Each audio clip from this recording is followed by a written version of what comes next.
Welcome to The Great Expanse by JohnBet426 here on YouTube. It is always a pleasure to record these, to edit them, and then to upload them, hopefully for your viewing and listening pleasure.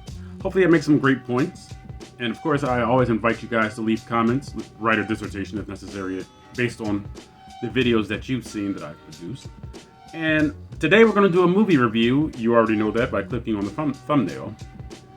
And it's for Guardians of the Galaxy Volume 3. You might ask, wait a minute, The Great Expanse by JohnBet426. Why are you waiting months later to do a review? Because I just watched it. Okay.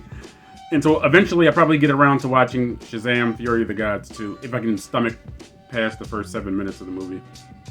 I tried to watch it, then I said I'd rather be sane, and clicked it off immediately. Okay. We are reintroduced to the Guardians.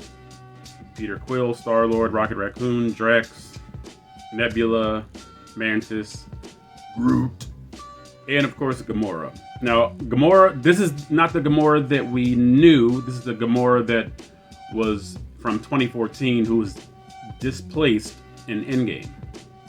Okay, then she kind of like fled Earth somehow. Because they were on Thanos' ship. And then Nebula had to talk her out of being her usual assassin self. And Gamora turned around and murdered her sister Nebula at the behest of her future alternate sister in Endgame.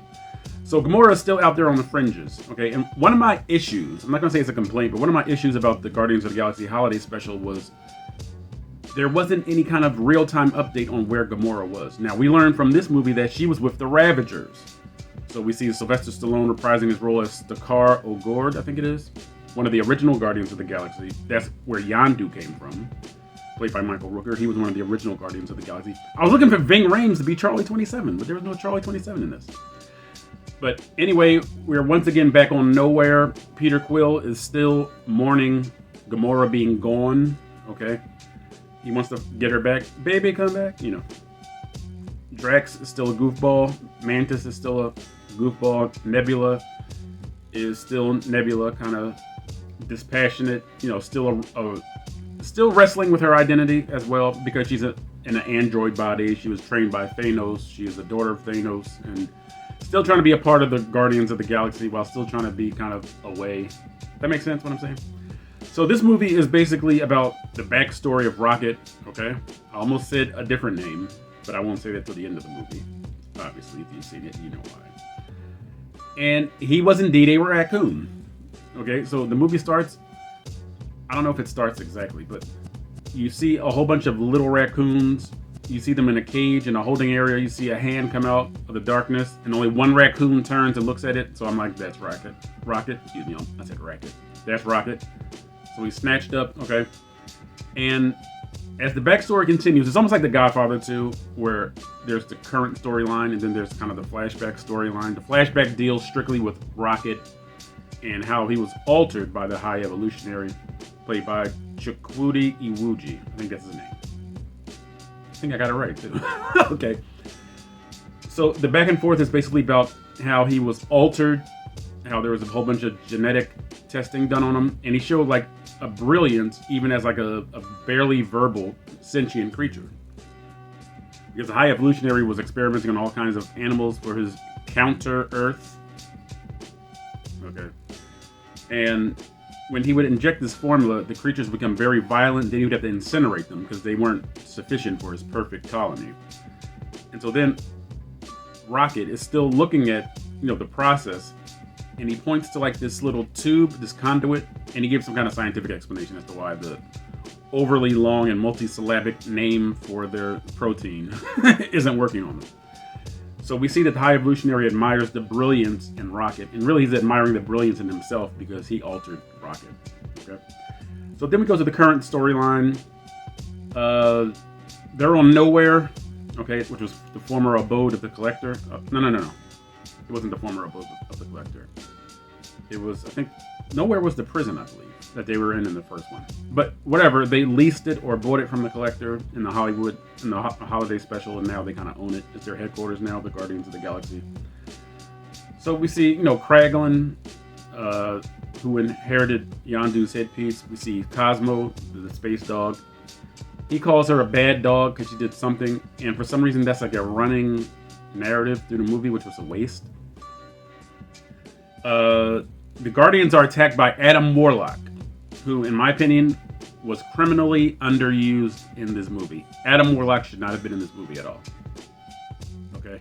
Not at all. Adam Warlock is somebody that should have been in the Infinity Gauntlet chase. You know, while Thanos is chasing down the Infinity Gauntlet, I wouldn't have minded seeing Adam Warlock, you know, come into the fray, or even in Infinity War, or even Endgame, because that has something to do with Thanos and the Infinity Gauntlet. Wasted in this movie. Totally wasted. He's another person that's like the Guardians of the Galaxy. He's wrestling with his identity of who he is. So his story is blasé, because everyone in the entire movie has that same story. Well, I was meant for this purpose, but I'm doing this now, but I really want to know what I want to do. That goes for every character except Groot. Okay? And, okay, I'm going to get to the line that angered me the most in the movie later on, if I remember. Okay? Because I usually like to go with the flow. Okay? So since I'm going with the flow, let me give the movie a grade right now. I give this movie a B-. That's sign language for B. I don't know how to do minus. Okay, so the movie gets a B-. Okay. Probably the worst Guardians movie. And when I say worst, it doesn't mean it's a bad movie. It's just not. Of the 3 Guardians of the Galaxy movies, this is probably my least favorite. Okay. First of all, I said raccoon, so I mixed Rocket Raccoon. Instead of saying racket the first time, I said raccoon this time. Lord touch him. But anyway, Rocket is mortally wounded by Adam Warlock's attack against the Guardians, because he was sent there to retrieve Rocket for the High Evolutionary. Because again, like I said, the High Evolutionary wanted to know why Rocket, almost said Rocket again, was so brilliant. Okay? So he wanted to imprint that same brilliance on all of his new creatures for Counter-Earth. Yes, that's the name of his perfect society, Counter-Earth. Which makes 0 sense, okay?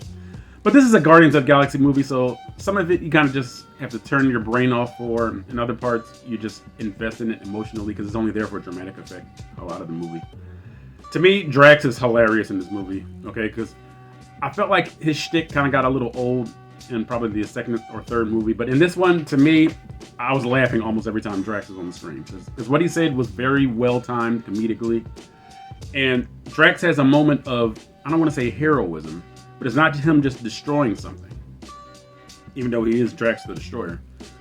But, and this is a spoiler review, okay, maybe I should have announced that, but he saves all these children, okay, and he knows their language, because they're like human children, I believe. Maybe they're like slightly alien. They're kind of human, but alien. He knows their language. He speaks to them. He like reassures them. He says, "Stay away." Tell all the children to stay away from the starboard wall, because nowhere was going to make its attack against the High Evolutionary ship.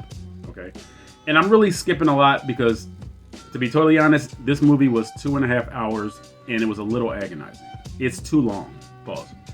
The runtime is way too long. Honestly, they could have scaled off an hour of this movie and it would have been good. An hour. It's 2.5 hours long. It should have been an hour and a half, or maybe an hour and 15 minutes long. Way too long of a runtime. Okay? So, Nebula stands out. Gamora, of course, stands out to me because she's an assassin. And she's one of the Ravagers now, as I said earlier. So, she winds up on the ship with the Guardians, and as I said, Rocket is mortally wounded. They try to use a med pack on him, but it backfires because there's a fail-safe inside of Rocket's genetics. So putting him on life support, was it life support? Well, the med pack wouldn't have worked, and like a medical station wouldn't have worked either. I probably got it confused. So then there's this long drawn-out process where they look inside of his coding. Nebula has a kind of cool scene where she's like reading his genetic coding, the artificial coding put in by the High Evolutionary. And she sees that part of what makes Rocket who he is proprietary equipment by, is it Ogle Corp or Bogus Corp or whatever. It's not Oscorp, but it's something alien. So then they have to go to Oscorp, alien Oscorp. They have to find this one guy that looks like Lobot from The Empire Strikes Back, but it's only on one half. He knows what the code is. It's like encoded in his like artificial memory. So they go there. Hijinks ensue. That's where they have like the rainbow colored outfits and they like jump into space. More hijinks from, what's her name, Mantis. She's not even looking in the direction that the rest of the Guardians are going, but she happens to be going exactly where they're going. And again, it's more turn off your brain moments. You know what I mean? They sneak in, they meet Nathan Fillion from Firefly. And this is kind of a funny scene. And Quill tells Nathan Fillion, he's like, I'm sorry about Drax, he's an idiot. And Nathan Fillion has this other guy over his shoulder, and he's like, yeah, I know what you mean, I got one of them too. It's really stupid, everything they do does annoy me. I thought it was funny, I thought it was lighthearted, I thought it was good. Very alien environments, and I'm not going to say it takes me out of the movie, but it forces me to acknowledge that there's a lot of green screen and a lot of kind of not up to par technology with a lot of the computer generated characters. Again, Rocket is one of the hearts and soul. His backstory is one of the hearts and soul of the film. Great acting by Bradley Cooper. Rocket, you can kind of tell where it's going a little bit because he's a part of like a aberrant group, ABERRANT, another great word for the Great Expanse by John Bat 426. And it reminds me of the deformed toys from Toy Story, where the little kid had the doll baby's head on like a spider body. That's what I thought when I saw Teefs, Floor, and Lila. It's a seal with like robotic, skinny noodle arms. They're robotic though. Teefs is a walrus with like wheels for legs, and Floor is a bunny rabbit with no appendages and no mouth, and he has like spider legs and a thing over his mouth. So really wacky. You can tell later on that they're going to be essential to who Rocket is. And you can kind of tell that they're going to die. And they do, of course. And the High Evolutionary played by Chukwudi Iwuji, he's just a bad guy. That's just essential only to Rocket's story. He's kind of useless in this movie. All right. He's just mean for no reason. He just screams at everybody. There's just no rhyme or no rhyme or reason to what he does. I just want to make the perfect society. It's like, why would the perfect society reflect Earth with animals? And you know that from the trailer. You know, it's like a giant wombat with a suit on, and these other humanized animal creatures that act like they're on Earth. And it's called, again, it doesn't make any sense. Counter Earth, really stupid. A lot of stupidity in this movie, and again, the stupidity is probably why the runtime was so agonizing for me. But for people to say that this is the best movie since Endgame, that's really an insult to Doctor Strange and the Multiverse of Madness and to No Way Home. And you know me, I only like the second half of No Way Home. But the second half of No Way Home is better than this movie. Again, it's not a bad movie. It's very average. There's nothing new here. Again, there's a hallway scene where all the Guardians are fighting against, I think they're called the Hellspawn, and a bunch of the throwaway goons of the High Evolutionary. The High Evolutionary has like no powers except gravity powers, which everybody in Marvel seems to have. So basically, when you mouth off to him, he's not even looking at you. He just goes, "No." You're just against the wall, like kind of like Kang did to Cassie in Ant-Man and the Wasp: Quantumania. He only has gravity powers. He kind of sucks. The High Evolutionary kind of sucks. You could have had almost any villain with like an alien appearance, and he would have sufficed for the High Evolutionary. So, as part of Rocket's backstory, the High Evolutionary just decides to shoot Lila for some reason. You know, it's like the dramatic.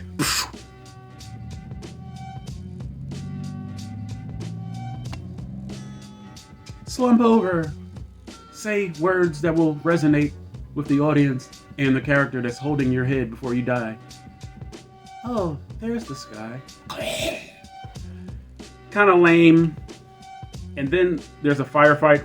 Rocket's like, I guess his like enhanced speed and reflexes kick in. He like rips the High Evolutionary's face off, which I thought was kind of cool and necessary. He grabs this gun that he puts together. I think.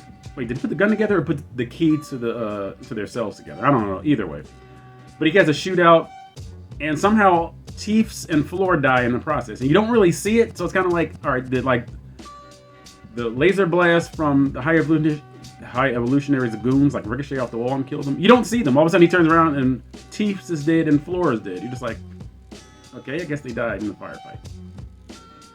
So then that's the end of Rocket's backstory. Okay, and again, as I said, it was like a running narrative, sort of Godfather 2-esque, sort of in pace with the current story. So, as you figured, they get the code that's in the guy's head. Again, it's wacky even explaining it. Rocket is saved, of course. Gamora is being reintroduced to the Guardians of the Galaxy. She sees their family bond. Of course, Peter Quill's always going back to how, oh, we used to be so great together. Nebula was kind of funny in this too. I really like Nebula as well. But it did not have to be 2.5 hours long. No, it did not. And you assume somebody's going to die at the end. And at one point, you think Peter Quill bites the big one. And then, and I don't know what the name of this Renaissance painting is, but it's Adam and it's the creation. And it's like, I'll have the name of the painting here. And they're like touching fingers. Adam Warlock, who was kind of been a minor antagonist throughout most of the movie, he gets saved by Groot. He asks why, and Groot says, I am Groot. And it means everybody deserves a second chance. So he saves Quill when you think Quill's about to die by being exposed to open space. He brings Quill back in. And I was thinking, I said, if Quill dies here, this is so unnecessary. It won't do anything for the story. It won't be anywhere near as dramatic or necessary as Yondu's sacrifice was in Guardians of the Galaxy 2. Okay? And seeing Yondu kind of brought me back to that moment where he died. Like, I really miss the character Yondu. Okay? And yes, Michael Rooker has a cameo in here.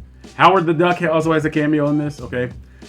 And the movie was so long that I didn't even bother to stay to watch any mid-credit or end-credit scenes. I'm going to watch that later on YouTube. Okay? Because I was just so glad that it was over. I just like, get off the TV. All right. But again, overall, B-. Not the best Guardians of the Galaxy movie, but it works. Okay. Especially if you have nothing to do like I did. You can just turn your brain off. All right. So that was my critique of the movie. If you have something different to say, be a contrarian if necessary. A great word for the Great Expanse by John Bat 426. CONTRARIAN, contrarian.